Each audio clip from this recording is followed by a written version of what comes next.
بسم اللہ الرحمن الرحیم۔ آج کی ایمان افروز ویڈیو میں ہم بات کریں گے حضرت حلیمہ سعدیہ رضی اللہ تعالیٰ عنہ کے گھر میں نبی اکرم صلی اللہ علیہ وآلہ وسلم کی بچپن کی زندگی اور ان معجزات کی جو آپ صلی اللہ علیہ وآلہ وسلم کی پیدائش کے بعد ظاہر ہوئے۔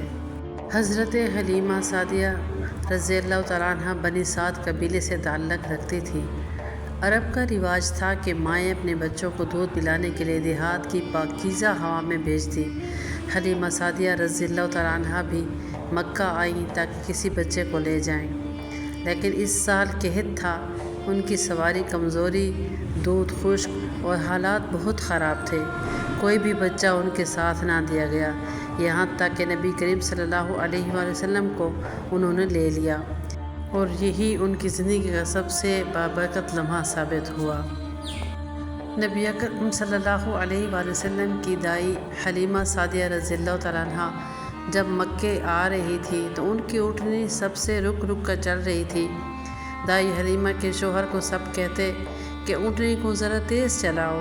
جب یہ قافلہ واپس آ رہا تھا تو محسن انسانیت نبی اکرم صلی اللہ علیہ وآلہ وسلم دائی حلیمہ کی گود میں تھے، تو یہی مریل اونٹنی سب سے آگے بھاگتی تھی۔ نبی اکرم صلی اللہ علیہ وآلہ وسلم کی برکت سے دائی حلیمہ کے قبیلے بنو سعد میں جب یہ مبارک بچہ پہنچ گیا تو اس قبیلے کے جانوروں کے تھن ایسے ہو گئے جیسے جاگ گئی ہوں، برتن بھر بھر کر دودھ جیسے امڑنے لگا۔ دوسرے قبیلے کے لوگ اپنے لڑکوں سے کہتے کہ تم بھی وہی جانور چراؤ جہاں اس گھرانے کے بچے چرانے جاتے ہیں، تو وہ لڑکے کہتے کہ وہی تو ہم چرانے جاتے ہیں، لیکن دودھ اتنا نہیں نکلتا۔ انہیں کیا معلوم یہ کسی گھاس یا خوراک کی وجہ سے دودھ نہیں نکل رہا، بلکہ یہ تو معجزہ نبی صلی اللہ علیہ وآلہ وسلم ہے۔ حلیمہ میں تیرے مقدرات تو صدقے تو مدنی دا جھولا جھولیں دی بھی ہو سے۔ حلیمہ میں تیرے مقدرات تو صدقے تو مدنی دا جھولا جھولیں دی بھی ہو سے۔ چونکہ حضرت حلیمہ سعدیہ رضی اللہ تعالیٰ عنہ کا گھر پہلے قحط زدہ تھا، کھیت سوکھے ہوئے، جانور کمزور، لیکن نبی کریم صلی اللہ علیہ وسلم کی موجودگی سے وہاں ہر طرف برکت پھیل گئی۔ ان کی بکریاں سب سے زیادہ دودھ دینے لگیں، کھیت سرسبز ہو گئے۔ قبیلے کی عورتیں حیران ہو کر کہتی، حلیمہ تمہاری بکریاں اتنا زیادہ دودھ کیسے دیتی ہیں؟ تو وہ جواب دیتی کہ یہ وہی بچہ ہے جسے میں لے کے آئی ہوں۔ جب 2 سال دودھ پلانے کا عرصہ گزر گیا تو حضرت حلیمہ سعدیہ رضی اللہ تعالیٰ عنہ نے آپ کا دودھ چھڑوا دیا، اور اس دوران نبی اکرم صلی اللہ علیہ وآلہ وسلم پختہ اور مضبوط ہو گئے۔ سعدیہ رضی اللہ تعالیٰ عنہ آپ صلی اللہ علیہ وآلہ وسلم کی وجہ سے اپنے گھر میں خیر و برکت دیکھ چکی تھی، چنانچہ انہوں نے آپ صلی اللہ علیہ وآلہ وسلم کی والدہ سے کہا کہ کیوں نہ میں اس بچے کو اپنے پاس ہی رہنے دوں، وہ ذرا اور بھی مضبوط ہو جائے، کیونکہ مکہ کی وبا سے ڈر لگتا ہے۔